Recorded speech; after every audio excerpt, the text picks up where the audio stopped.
Morocco book historic World Cup semi-final place as En-Nesyri stuns Portugal.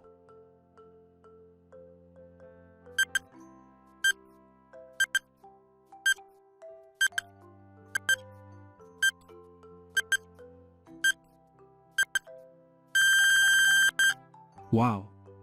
It was 7:57 p.m. in Qatar, just before 6 p.m. in Casablanca, when Facundo Teo blew the final whistle, delivering a delirious signal for the men on the sideline to finally let loose and stream onto the pitch, and for those who were already there to collapse onto the floor. They had done it, these Atlas Lions.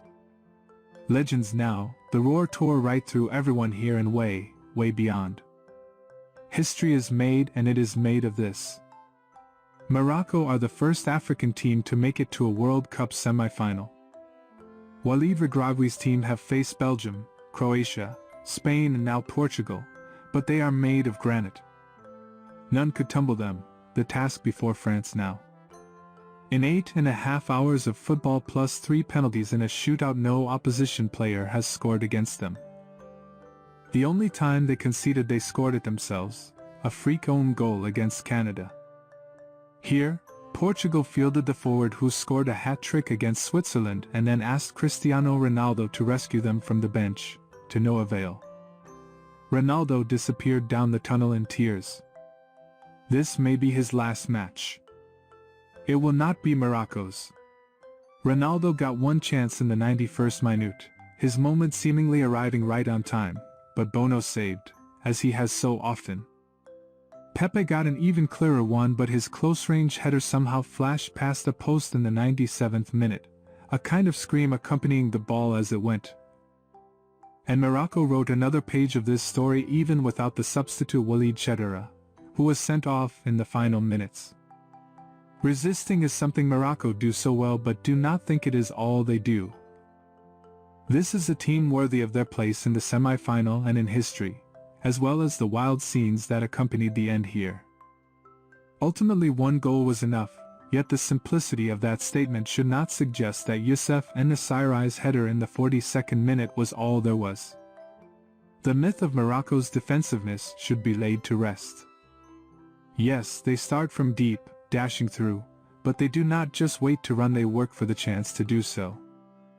They have a clarity and an incision few teams have, picking their way past tiny gaps, exchanging passes and streaming into the daylight, the midfield not a place to stop but to sprint right through. The last time they did just that, with the clock running down, the right-back Achraf Hakimi went sprinting into Portugal's 6-yard box. What an exceptional player he is, and he is not alone.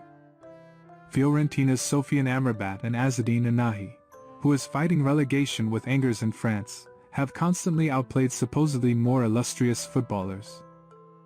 In Sofiane Buffel and Hakim Ziyech they have lovely feet, two superb escapologists. So while a João Felix diving header was saved by Bono after just 4 minutes, and he had a deflected attempt that momentarily looked like it had gone in, it was Morocco who had the better chances. En-Nesyri headed high after a run from Buffel, and Anahi set up Ziyech for a shot before En-Nesyri saw a second effort go over.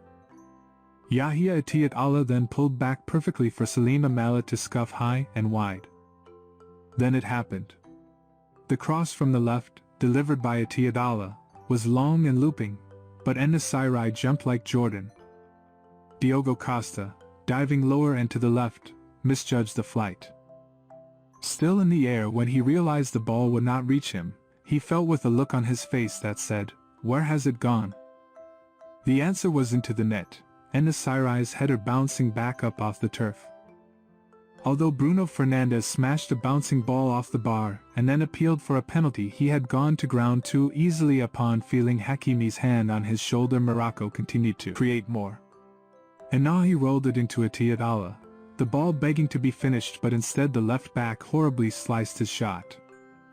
A free kick then somehow failed to slip in at the far post with 3 men in attendance. And another sharp dash saw the pitch open again, only for Anahi to sky his shot.